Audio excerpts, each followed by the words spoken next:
Philip II of Spain. Some say he was a cruel, warmongering tyrant. Others say that he was a benevolent Catholic king that defended European Christendom against grave threats and led Spain into its golden age. We'll examine his life now and see what the truth was. Philip was born in 1527. He died in 1598. During this time, he reigned as King of Spain, but he also held some other important titles, being King of Naples and Sicily,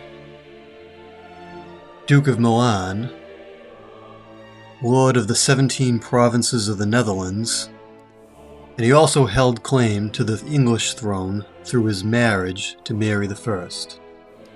Philip's father was Charles V, the Holy Roman Emperor. Charles's father was Philip the Handsome, ruler of the Habsburg Netherlands, which he inherited from his mother Mary of Burgundy, who was of the house of Valois-Burgundy, the ruler of the Low Countries. Charles's mother was Juana of Castile, or Juana the Mad, who was the daughter of Queen Isabella I of Castile and King Ferdinand of Aragon, who had sponsored Christopher Columbus in his voyages of discovery to the New World. Philip's mother was Isabella of Portugal. She was the second child and the first daughter of King Manuel I of Portugal and his second wife, Maria of Aragon. So what's going on in Europe and in the world at the time Philip was born? The Habsburg line united with Castile and Spain in the marriage between Philip the Handsome, son of the Holy Roman Emperor Maximilian I, and Juana of Castile, the daughter of Queen Isabella and King Ferdinand of Spain. Philip the Handsome's son, Charles, later Charles V, Holy Roman Emperor, inherited his father's domains upon his death in 1506. Thus he became ruler of the Habsburg Netherlands through his father. Charles also became the ruler of Castile and Aragon through his mother, Juana of Castile, because she had been declared insane. Thus in 1516, when Charles attained the age of majority, he was ruler of Spain and its growing overseas possessions. Spanish explorers were conquering lands in the Americas and in Asia. Charles sponsored the expedition of Magellan and Elcano, which initiated the Spanish colonization of the Philippines. Hernan Cortez conquered Mexico during this time, and Francisco Pizarro was in the process of conquering the Incas. Charles faced three main external challenges to his domains during this time, which were, first, the Kingdom of France, led by Francis I. Second, the Muslim Turks, who menaced Europe from the east and from the south. And lastly, the Protestant revolt. And we'll talk more about all these soon. The Turks, led by Suleiman the Magnificent, invaded Hungary and won a victory at Mohacs in August 1526. King Louis of Hungary, who was Charles's brother-in-law, was killed along with 12 Hungarian bishops. All of Hungary, on the far side of the Danube, was now in Turkish hands. The invasion was secretly encouraged by the French king Francis I as a means of weakening Charles's Holy Roman Empire. The Turks attacked Vienna in 1529, but were defeated by outnumbered German and Spanish troops and stopped. In 1541, Suleiman once again led the Turks, this time to victory, conquering Budapest. There was also a Turkish force menacing Christendom from the south. In 1534, renegade pirate Admiral Khayr ed-Din, or Barbarossa, who had seized Tunis, was threatening further attacks against Italy or Spain. Barbarossa's ally, King Francis I of France, sent warning that Emperor Charles was assembling a force to repel them. Charles and his men invaded and won the battle nonetheless. Later in 1541, Charles attempted an attack on Algiers, but failed. A continuing struggle between France and Spain, the Italian Wars, festered during this time because the French invaded territory belonging to the Holy Roman Empire in northern Italy and threatened Spanish possessions in southern Italy. The treacherous French kings took advantage of their alliance with the Turks during this war, and they assisted each other in attacks on Italy. As we'll see later, in 1557, Pope Paul IV mediated a peace between Charles V and Francis I. As a result of the truce, the Spanish remained in control of southern Italy and in Milan, while France gained Calais and some territory in Lorraine. Martin Luther had begun his rebellion against the Church in 1517. Conflict raged within the empire, and this often spilled over into actual fighting. Charles V tried to hold the empire together and win back the Protestants, but he often was unsuccessful and sometimes made too many concessions. For example, in 1532 he issued the Peace of Nuremberg, which allowed Protestants to practice their religion. In 1547, Charles led an army to victory over the Protestants at Mulberg in Germany. In 1540, Charles had to leave to quash a revolt in Ghent in Flanders, and during this time, he left Philip to rule in Spain. So this was Philip's first real taste of being a leader. In 1547, Pope Paul III convened the Council of Trent in order to formulate and strengthen the Catholic response to this Protestant revolt. The council clearly defined church doctrines and condemned heresies. In 1555, Charles issued the Peace of Augsburg, which tolerated the practice of Protestantism in areas under the control of Protestant nobles. Philip was born, again, May 21st, 1527. He was born in Valladolid, which was the capital of Castile. Philip's military training was overseen by Fernando Alvarez de Toledo, 3rd Duke of Alba. In 1543, at the age of 16, Philip was made regent and full-time ruler of Spain, with a council to advise him. His father advised him to marry Marguerite of Valois, the daughter of the French king Francis I. This would be a measure to bring peace with France, but Philip did not want to go ahead with this. He determined to marry his cousin, Maria, the Infanta of Portugal. They were joined in holy matrimony in November 1543. Maria bore him a son whom they called Don Carlos in 1545, but sadly, Maria died shortly afterwards. Philip came to Brussels in 1549 at his father's request to discuss the matter of eventual secession. This was his first meeting in 6 years with Charles. Philip, as a Spaniard and a Catholic, had trouble fitting in with the Dutchmen, Flemings, and Walloons, though he made his best effort. Charles had originally wanted his brother Ferdinand to take the crown of Holy Roman Emperor first, then to be succeeded by his son Philip II. However, the German electors instead favored Ferdinand's son Maximilian I over young Philip. They felt that Maximilian I leaned towards Protestantism. When King Edward VI of England died in 1553, Mary Tudor was able to take power after a struggle.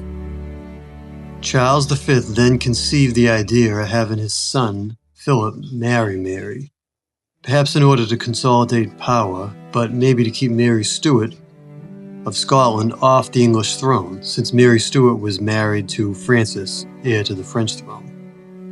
And Charles was worried that Mary Stuart, gaining the English crown, would result in an English-French alliance to the detriment of Spain and the Holy Roman Empire.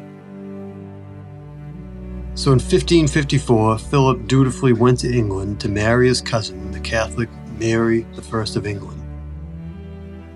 The English Parliament declared their intention to heal the schism with Rome, and Pope Julius III rejoiced when Philip told him this news. During this time, Philip's sister Juana ruled as regent in Spain. There was doubt about how much Philip actually loved his new wife, and he was away from her much during their short marriage, often in Brussels on the business of his father. The marriage treaty placed restrictions on how much power Philip actually would wield in England, and Mary would remain the actual ruler. Philip only learned perhaps a little of the English language during this time. Mary desperately wanted a child by Philip. At once, she thought she was pregnant. However, she was never able to bear a child, to her great sorrow.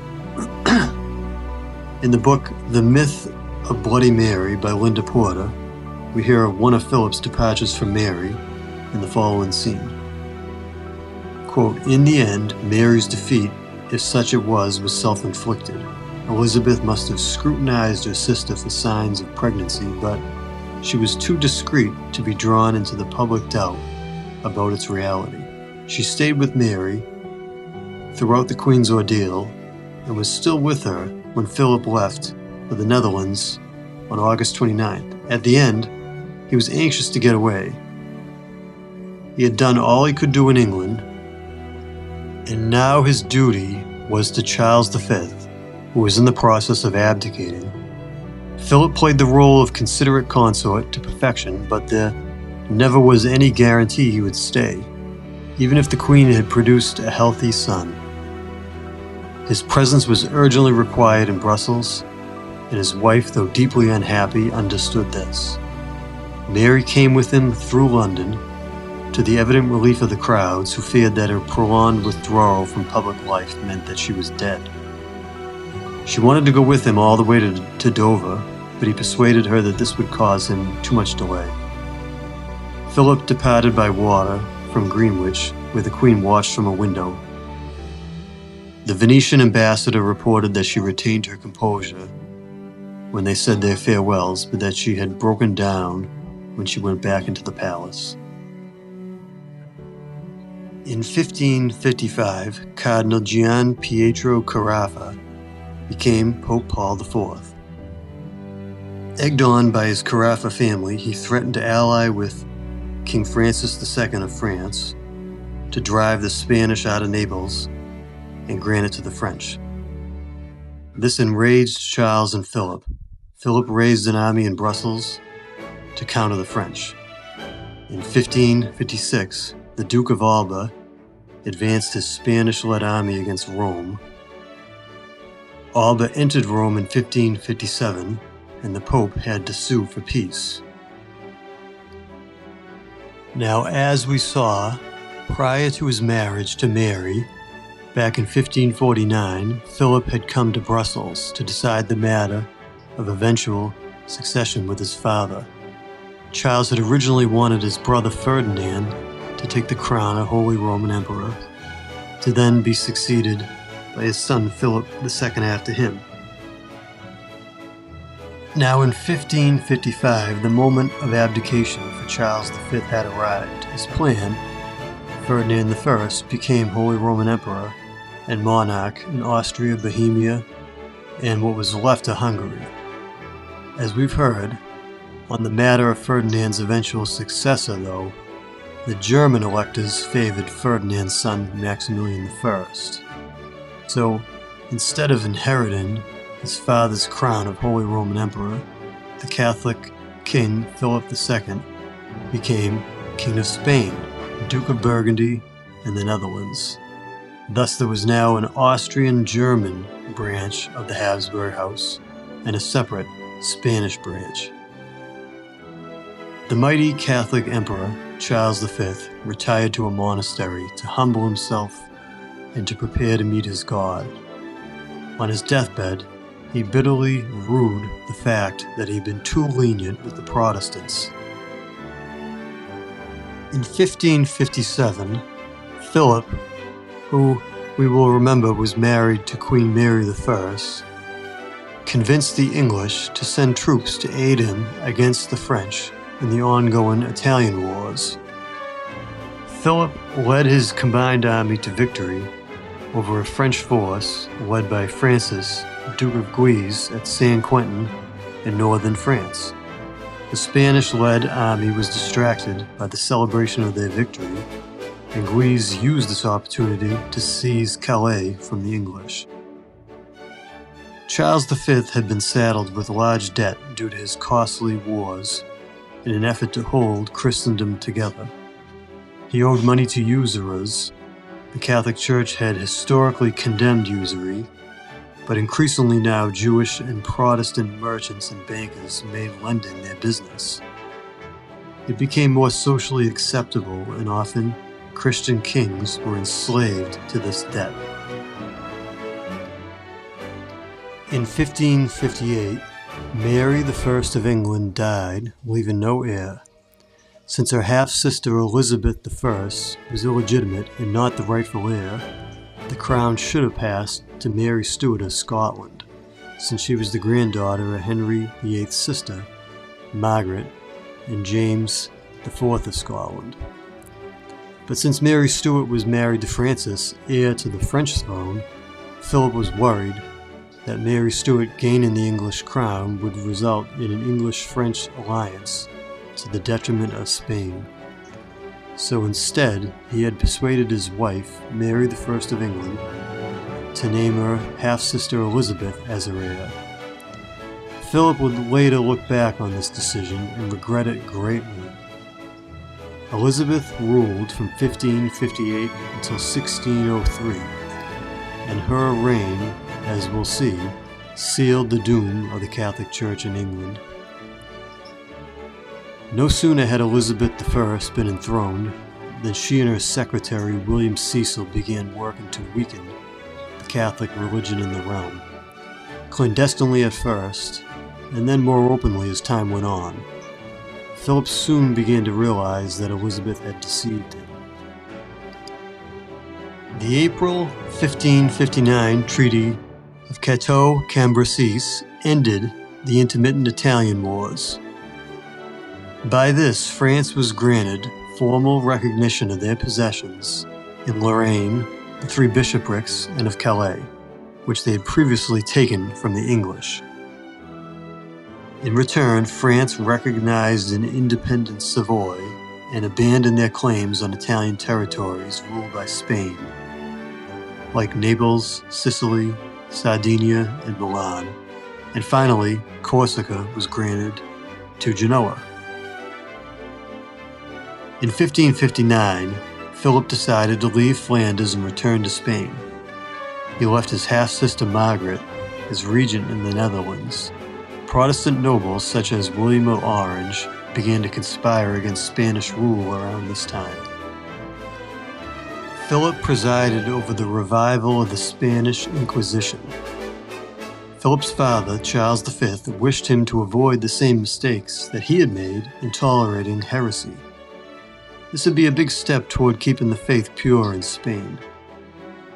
Upon Philip's orders, El Escorial began to be built. This enormous and magnificent architectural complex would function as a monastery, basilica, royal palace, pantheon, library, museum, university, school, and hospital.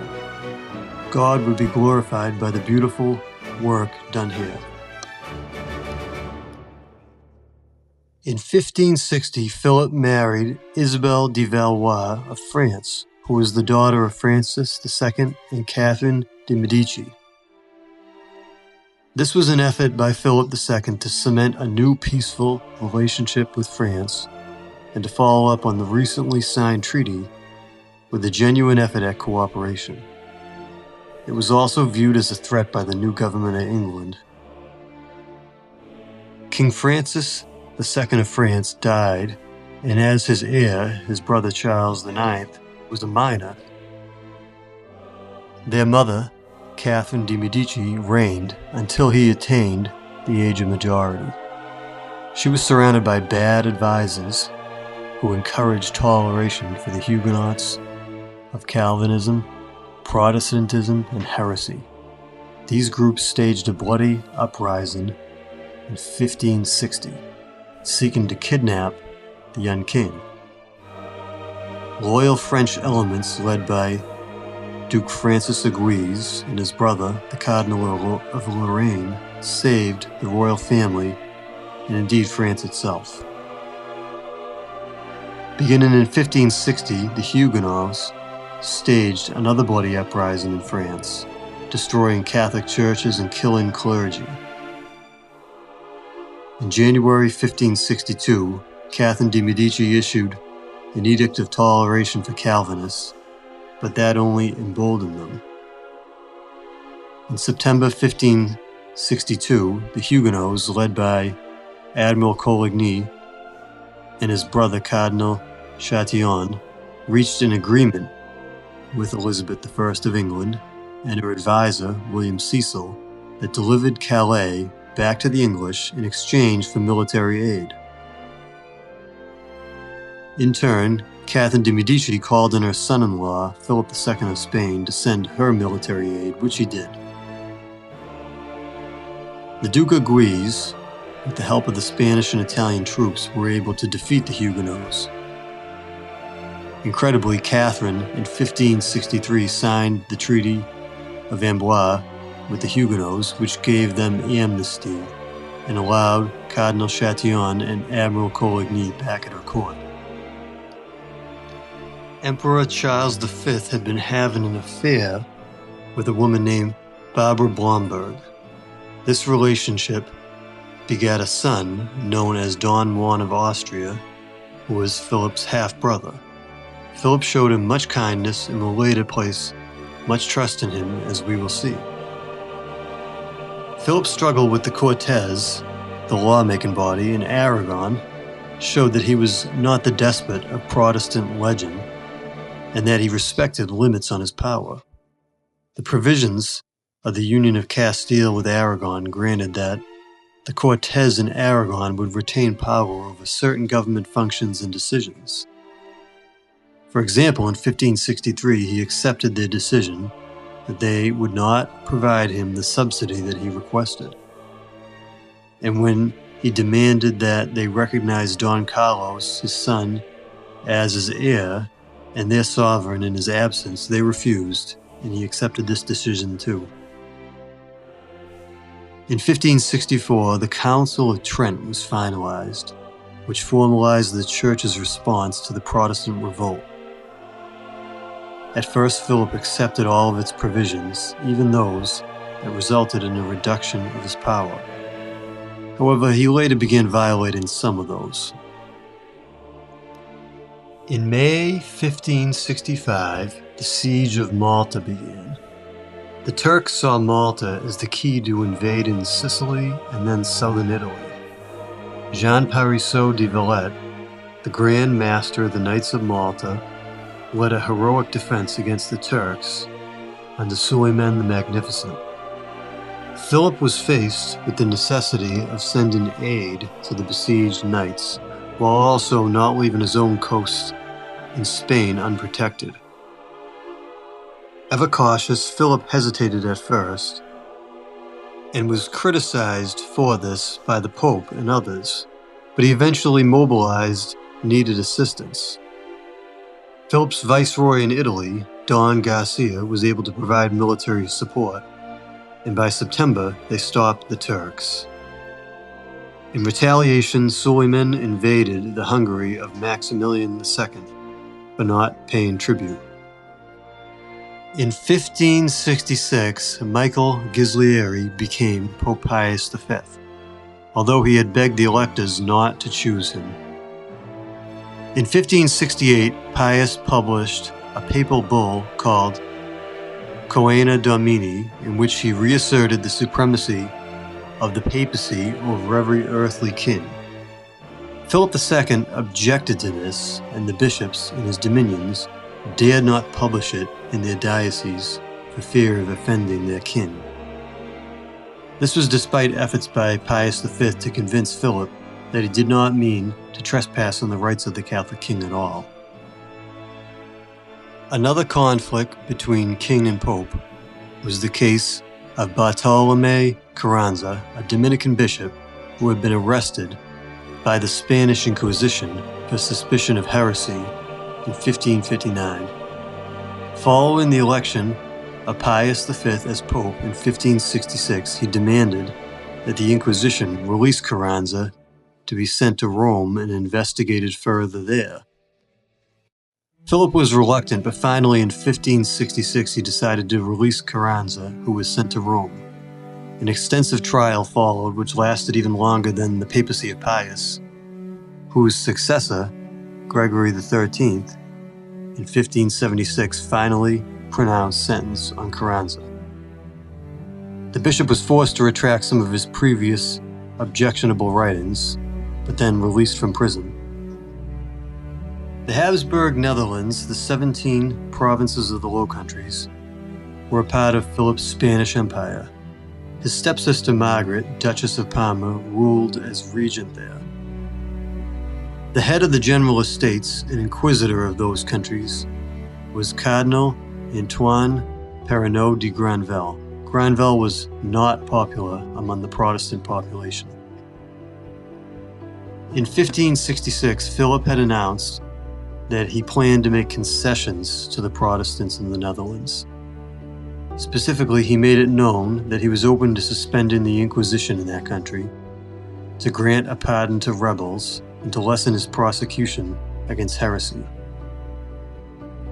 Rather than placate the agitators, these concessions merely emboldened them. Their goal was not really religious toleration, but more power for themselves. Shortly after, in Flanders, Protestant preachers began stirring people up.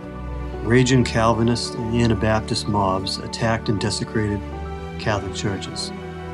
Philip suspected that Protestant nobleman William of Orange was behind this. Speaking of one incident where the mobs desecrated a crucifix inside a church, we hear William Thomas Walsh in his book Philip II, which he cites Sir Richard Clow, an English agent, and Famiano Strada, a Jesuit historian who documented the atrocities. Quote, "The voices that mocked the fallen Christ were like an echo across 15 tormented centuries of the jibes he had heard in the courts of Caiaphas and Pilate." Strada agrees with Clow as to the small number of actual criminals. There were not over 100 in all. He says, who accomplished so great a desolation, he can attribute their speed and efficiency only to diabolical assistance. Surprisingly, for a world power like Spain, it had no standing army or navy. Soldiers were recruited as needed for contingencies. Philip hesitated to intervene at first, but at the incessant urging of St. Pope Pius V, he decided to send the Duke of Alba to quell this revolt. The Duke recruited men in Spain and Italy and formed them into units of 300, or the famous tercios, which were feared throughout Europe. On August 28, 1567, the Duke and his army entered Brussels. Philip gave him full power to suppress the rebellion, and he began to investigate the instigators behind the present troubles. Margaret of Parma departed from Flanders at this time. Alba and his men pursued the forces of William of Orange, while in Rome, Pius V led the way with prayer and fasting for the defense of the Catholic religion in the Low Countries. In the fall of 1568, Orange's forces were defeated by Alba's. Orange managed to escape, but the Counts of Egmont and Horn were captured and executed in June 1568. It seems that William of Orange had become indebted to wealthy Jewish merchant Joseph Nasi. Nasi was a Portuguese Mariano who moved to the Habsburg Netherlands in 1546 once the Inquisition had confiscated his family's fortune. Then still on the run from the Inquisition, he left the Netherlands, eventually going to the court of the Ottoman Emperor, where he was made a high official. From here, he was able to use his wealth and connections to encourage and assist the enemies of Spain against her. He supported William of Orange in his revolt against Spanish rule in the Netherlands. In January 1567, Philip enforced edicts in his dominions which forbade the Moriscos, formerly Muslim Spaniards who professed to have converted to Christianity, from having Negro slaves. He also forbade Arab dress and language. This incited the Moriscos to rebellion. At Christmas in 1568, the Moriscos slaughtered Christians in Granada. At the same time, Philip was also concerned that the Turkish corsairs and raiders who attacked his coasts were being aided by these Moriscos. In 1568, Philip decided to give Don Juan a command in the Spanish naval forces. He, along with Don Luis de Requesens, cruised along the Spanish coast in order to pursue Muslim raiders. Later, Philip gave Don Juan a command in the army, in which he won an important victory over the Muslims when he captured their stronghold of Galena. Though Philip was grieved to hear of the atrocities that Don Juan's men committed there, despite the fact that this was in retaliation for Muslim atrocities against Christians, Philip still did not condone violating Christian rules of honor, even in war. Philip II discovered a plot by William of Orange and other Protestant nobles to encourage his son, Don Carlos, to come to the Netherlands and serve as an opposition figure in a rebellion against his father. Philip had Don Carlos arrested and placed in confinement. In July of 1568, he died there in captivity. As his son lay sick and dying, Philip had desired to visit him, but in agreement with his ministers, he decided not to. Don Carlos was prone to violent fits of rage, and Philip feared that the sight of the father that he had expressed hatred for would do the youth more harm than good. Protestant propaganda has frequently accused Philip of murdering his son, but there is no evidence for this. Philip had difficulty paying his troops in the Netherlands, and some of them became ill-disciplined and abused the locals. To try to raise money, Philip resorted to increasing taxes, which made the Spanish still more unpopular in the Netherlands. In 1568, Philip's wife Isabella died. Philip was heartbroken, as was his young half-brother Don Juan, who felt that she had always shown him motherly affection. Philip's primary motivation in managing his overseas possessions was to spread the faith. He sent inquisitors to Mexico and Peru to fight heresy. When his council for the Indies urged him to abandon the apparently worthless territory of the Philippines, he said, quote, "If the income of those islands were not enough to support one hermit, and if there were only one person there to keep the name and veneration of Jesus Christ alive, I would send missionaries from Spain to spread this gospel. Looking for mines of precious metals is not the only business of kings." William Thomas Walsh from his book, Philip II. The Spanish colonization of Mexico, Peru, and the Philippines was much more benevolent than that of, for example, the Protestant English. The Spanish in general always sought to convert and assimilate the native people into a new civilization that built upon both native and European elements, though thoroughly Catholic at its core. The English, by contrast, pushed the natives out of areas under their control. Conversion and assimilation of the natives was never a major goal of English colonization policy. In 1570, Philip married Anne of Austria, who was his niece, She was the daughter of his sister and also of the Emperor Maximilian II. William Thomas Walsh says in his book that Philip said on this occasion, quote, "If he were to consider his personal satisfaction, he would remain as he was, but having so few heirs and no male successor, he rejoiced for the good of his kingdom in the overture that had been made to him." Anne of Austria would bear Philip a son, who he named Philip, and would go on to succeed him as King Philip III of Spain. In 1571, Pope Pius V formed the Holy League in order to counter Turkish aggression in the Mediterranean. The Turks had conquered Cyprus that year and were on the move, pressing attacks elsewhere in Europe. The League included Catholic countries such as Spain, the Papal States, Venice, and Genoa. France and Portugal were invited to participate, but France was secretly assisting their Turkish allies, and Portugal was too involved with engagements elsewhere against the Turks, such as in the Red Sea.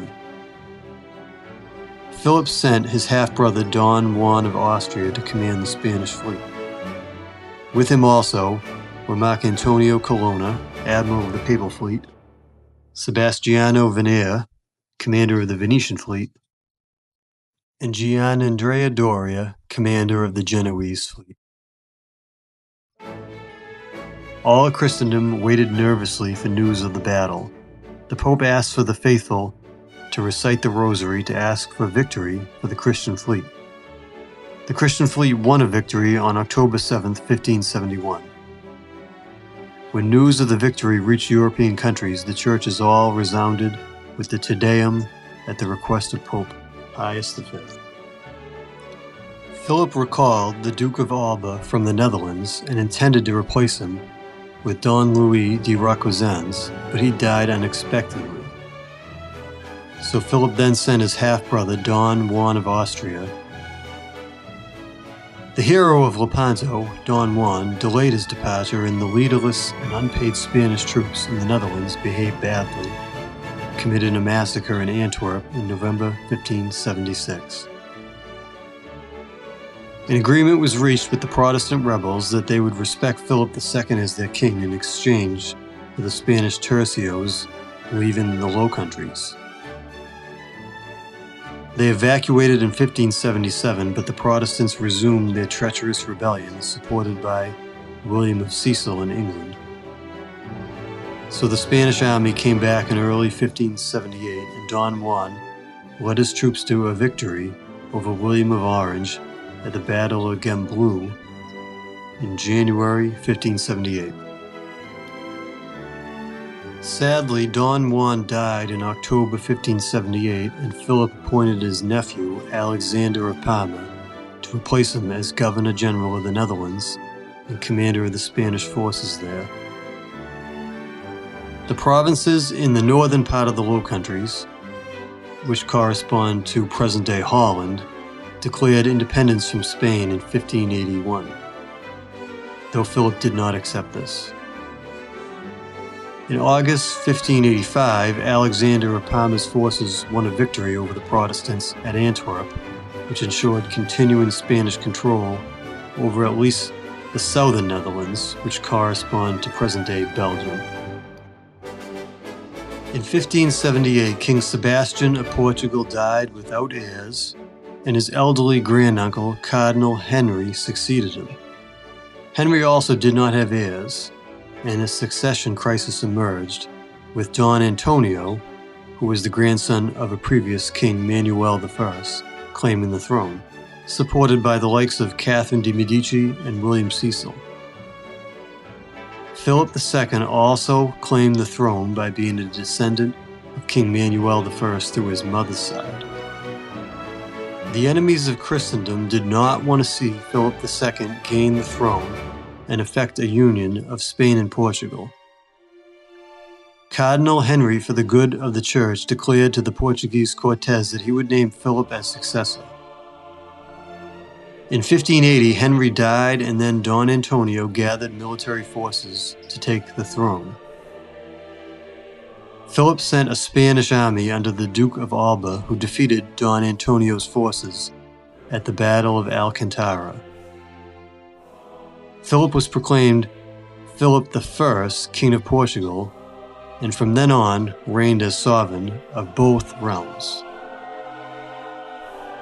Mary Stuart, who through her mother was a member of the Guise family, had been raised in France. Upon the death of her husband, Francis II, in 1560, she decided to return to Scotland because her mother, who was ruling as regent in her stead, had also died. She came into conflict with Protestant rebels there and had to flee to England, where she hoped her cousin, Elizabeth I, would protect her. William Cecil saw her as a major threat and had her imprisoned in 1568. Cecil wanted her executed, but Elizabeth was not prepared to go so far as to execute a fellow monarch. In 1585, Cecil and his agents accused her of cooperating in a plot to overthrow Elizabeth. Elizabeth reluctantly signed the death warrant for her cousin, and on February 8, 1587, she met her death with dignity and courage, praying for the England that had imprisoned her for 19 years. When word reached Philip of Mary's death, he knew that he had been partly responsible because he helped place Elizabeth on the throne originally.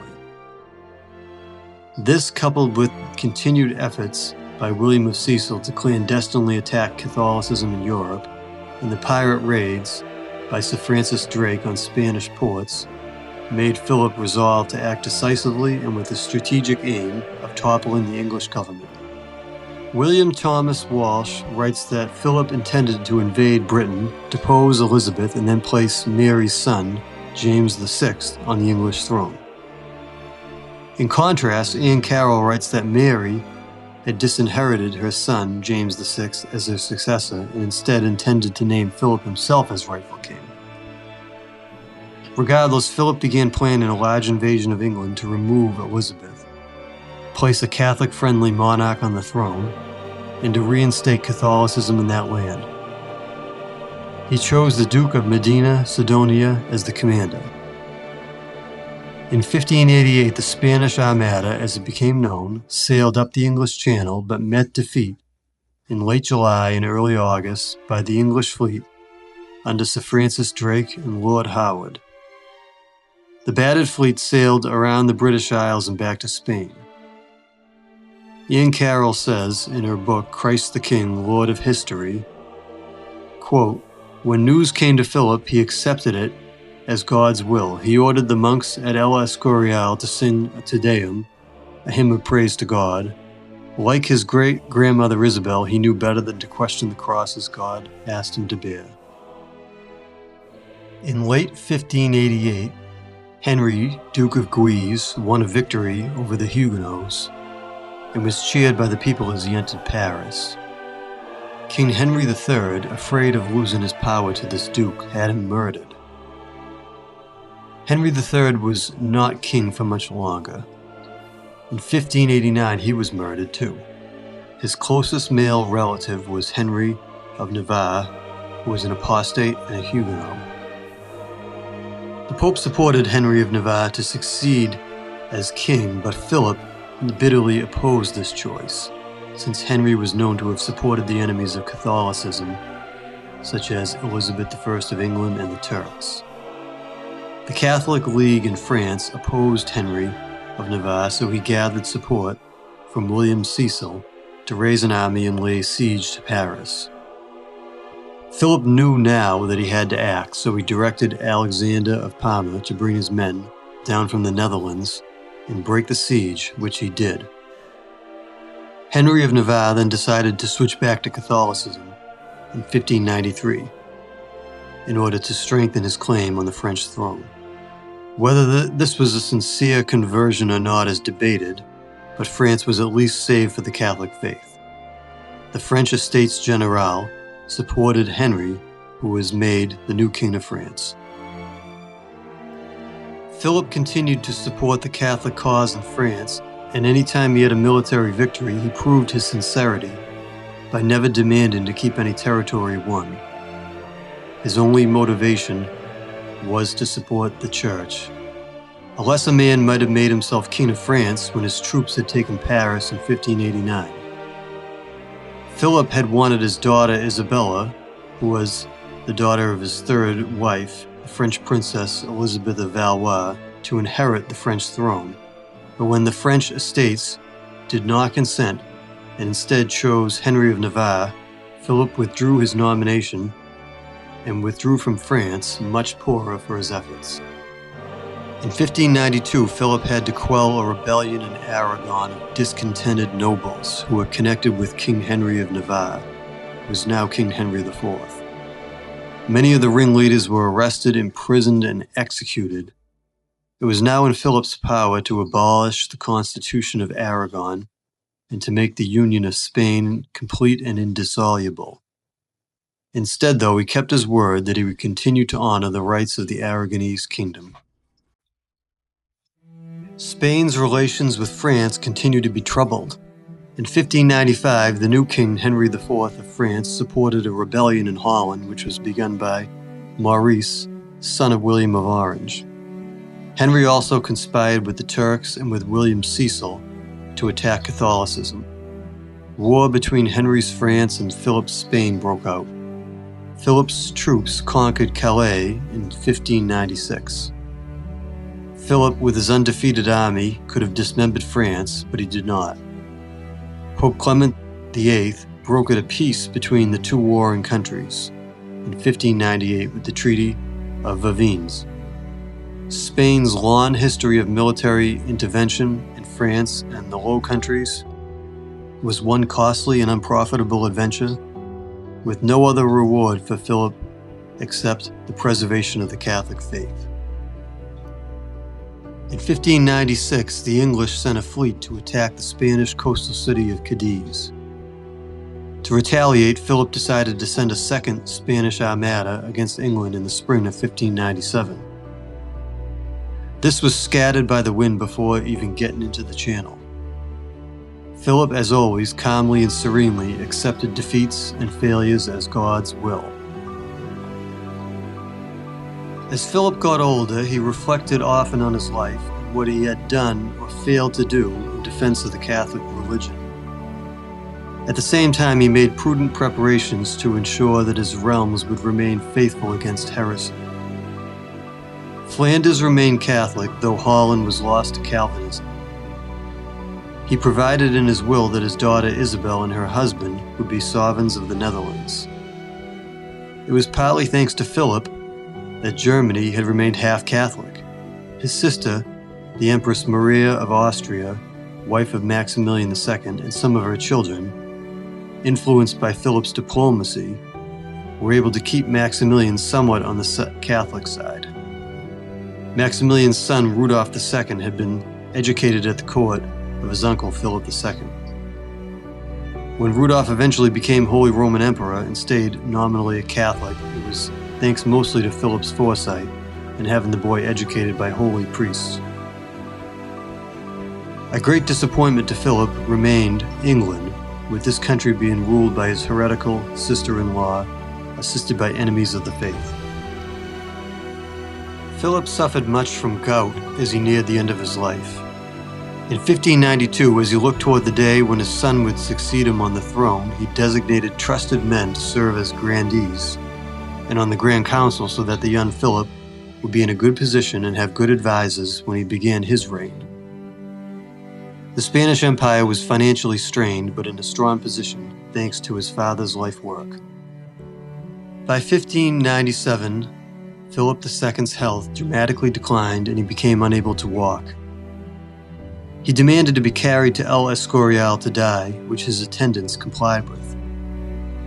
During his decline throughout late 1597 and into 1598, he meditated often on the Passion of Christ. He was a longtime sufferer of gout. He had a painful abscess in his knee, he had festering bed sores, and he had to lie in his own filth. His bed was positioned toward the altar at El Escorial so that he could observe the Mass.